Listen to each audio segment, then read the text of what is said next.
Bueno, bien interesante la conversación con el senador Manuel José Osandón de Renovación Nacional respecto a este proyecto de ley de garantías de la niñez. Él dice que va a votar a favor, que dice que incluso pasar a la Comisión de Constitución es riesgoso, puede salir hasta peor, dice el proyecto. Él no está de acuerdo con muchos conceptos, pero prefiere avanzar en otras materias. ¿Qué puede fallar entonces con la ley de garantías de derechos de la niñez? Obviamente en Chile se está trabajando para proteger los derechos de los niños, niñas y adolescentes. Sabemos que la infancia es una etapa muy crítica, son muy vulnerables, en especial aquellos que les falta una red de apoyo familiar.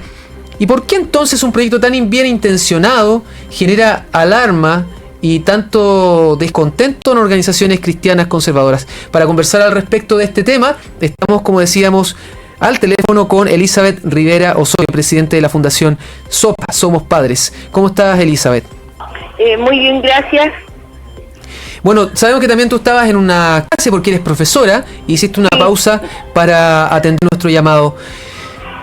¿Por qué ustedes enfatizan tanto de que el proyecto estaría mal articulado, mal redactado al hablar del derecho preferente? O sea, hablar de la responsabilidad de los padres versus el derecho preferente de los padres, madres o tutores para educar a los niños, niñas y adolescentes. Bueno, gracias por llamarme. Como bien dices tú, yo me estoy dando una pausa dentro de mi trabajo. Yo soy docente de aula, o sea, conozco el tema con respecto a cómo en este momento lo que está pasando en los colegios en relación al avance de lo que es la perspectiva del género. Por lo tanto, vemos en las organizaciones civiles, religiosas, en este proyecto, si bien es cierto, o sea, el tema de estatizar la infancia, es decir, que el Estado se haga cargo de los niños más vulnerables, que se haga cargo, ¿no es cierto?, y no quede en manos de organizaciones de tipo privada, es un mérito, pero a la vez, o sea, se cae en otra situación que es grave y que consideramos que es anticonstitucional, que el hecho que a la vez el Estado va a imponer una moral afectiva sexual. Y no solamente afectiva sexual, sino que también el tema del enfoque de derechos humanos, porque por una parte vemos como complicado el tema de que se rebaja el derecho preferente de los padres a educar a los hijos conforme a sus creencias, que eso está resguardado en la Constitución y en la ley de culto. O sea, son los dos instrumentos chilenos donde se consagra el derecho de todo padre a educar a su hijo conforme a sus creencias religiosas o las creencias ateas que tenga. Eso queda la libertad de la familia y del padre. Acá el padre queda supeditado a ser un responsable y promotor y defensor de los derechos humanos. Y los derechos humanos son, ya no solamente son naturales, son políticos, sociales, culturales, y varían de acuerdo a la amplitud que quiera darle la ONU o los tratados internacionales. Entonces vemos en eso una rebaja a nuestro derecho de poder ser nosotros no solamente defensores de los derechos de los niños, sino también ser mediadores como entre la cultura y en lo que el hijo pueda aprender durante sus distintas etapas de desarrollo. Pero por otro lado, el artículo 47 sí rebaja totalmente los derechos de los padres y la libertad de conciencia, de creencia y pensamiento, porque impone como educación sexual integral un derecho del niño. Y la educación sexual integral fue elaborada el 37. IPPF. Perdón, el 37, ¿no es cierto? Sí, perdón, el 37. Sí, dice así: los niños tienen derecho a una educación sexual integral y responsable que incorpore la prevención de embarazos no deseados. Claro. Entonces, ¿qué es lo que es educación sexual integral? Es una propuesta que creó IPPF, es decir, la empresa o organización más grande promotora del aborto en el mundo. Ellos elaboran la propuesta educativa, la instalan en los países, ¿no es cierto?, la instalan en los colegios y también promueven el aborto como un derecho de la mujer.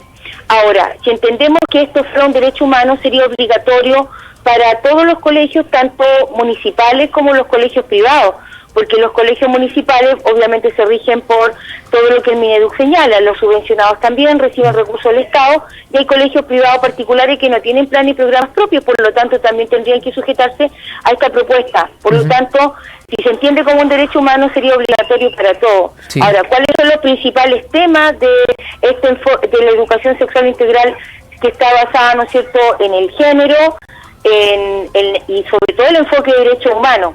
Y ese enfoque de derechos humanos, en el fondo, a la larga, lo que propone IPPF en el libro Un Solo Currículum en el año 2010, que al término del proceso de educación de enseñanza media en el caso de Chile, los niños se convierten en activistas y promotores de los derechos reproductivos. Y ellos en el libro, yo lo puedo compartir al que le interese saber, si al senador, a la misma radio, señala claramente que los derechos reproductivos, que se entiende, o sea, sexual y reproductivo, ¿no es cierto? Una de las causas por las cuales ellos sugieren que los alumnos deben colaborar a nivel mundial, regional, de su país, de su colegio, su comunidad, es la despenalización del aborto libre.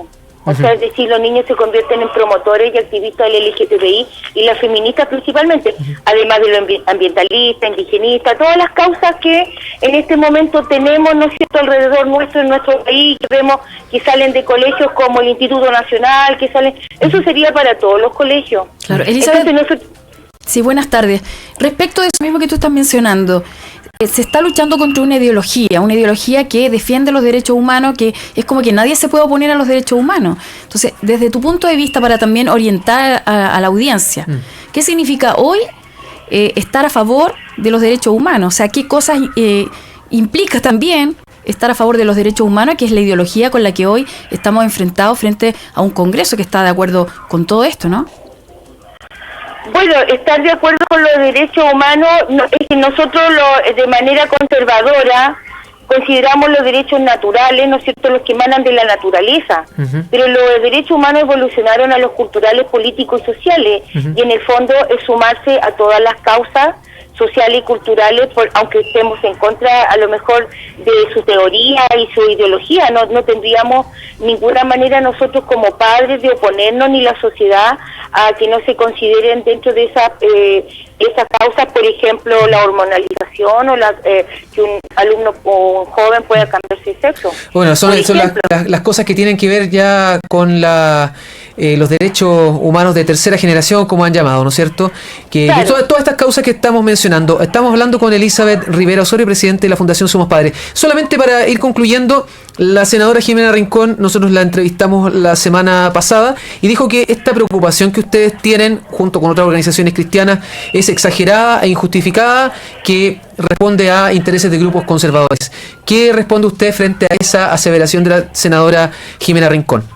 No, son derechos civiles. Nosotros aquí no es solamente el tema de profesar una fe, la libertad, porque los cristianos estamos históricamente siempre hemos sido perseguidos.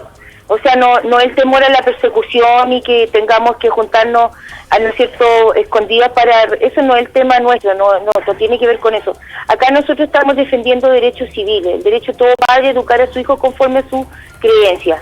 Y este sistema de garantía no lo permite, porque nos va a imponer de partida un tipo de educación y con ello se va a limitar la libertad de enseñanza, la libertad de cátedra, la libertad de pensamiento, la libertad de conciencia, se va a limitar, porque los alumnos van a tener que estar, o los niños, los jóvenes, los hijos, van a tener que estar, ¿no es cierto?, supeditados a los derechos que los mismos textos de estudio quieran implantarles. Hoy día hay en los textos de estudio hay una abierta apología al marxismo, al gobierno de Salvador Allende, a los gobiernos de izquierda, y eso es una apología tremenda a la izquierda. La educación tiene que seguir ciertos principios neutrales. El profesor no puede imponer al hijo lo que la visión que él tenga.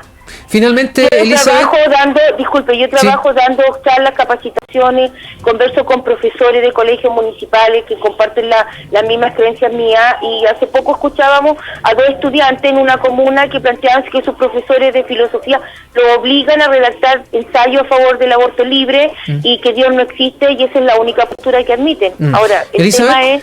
Sí, para ir concluyendo, perdón, queremos decirte que nos queda un par de minutos nada más, pero está bien, lo que tú nos estás planteando son parte de las preocupaciones legítimas que tienen organizaciones como la que usted lidera.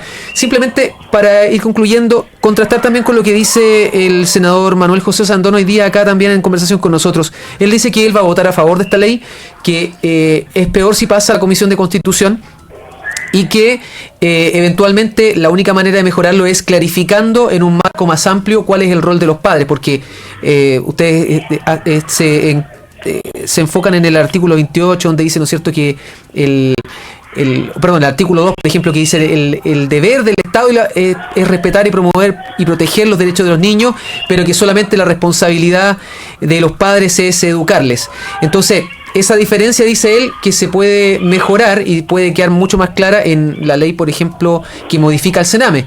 ¿Cómo responde usted a esas dos afirmaciones que hace el senador Osandón? Nosotros no tenemos, ambas cámaras no existe la votación como para hacerle ningún cambio, o sea, no tenemos mayoría. Entonces nosotros por esa razón, entendiendo, o sea, de que se va a rebajar o van a haber cambios constitucionales, porque en el fondo cambiar en cuanto al rol del padre va a ser un cambio constitucional. Y el tema de la imposición que se nos quiere dar en términos de que los colegios sean plataformas, porque en el fondo los colegios se van a convertir en plataformas políticas del LGTBI, de la feminista y de toda organización que quiera, y que hoy día ocurre en los colegios. Exacto, ya ocurre. ¿No es cierto? Entonces, el tema es que por esas razones nosotros le pedimos que vuelva o vaya a la Comisión de Derechos Humanos para revisar el quórum con respecto a esos cambios, y que si imponer una educación de un solo punto de vista de pensamiento único, ¿no es cierto?, para nosotros nos parece una clara vulneración a las libertades de creencia y de conciencia. Perfecto. Y de conciencia, de la libertad de enseñanza, porque los profesores tampoco vamos a tener libertad para enseñar tampoco nuestro punto de vista. Bueno, queremos agradecer este contacto telefónico entonces con Elizabeth Rivera, presidenta de la Fundación Somos Padres. Muchas gracias. Que Dios te bendiga.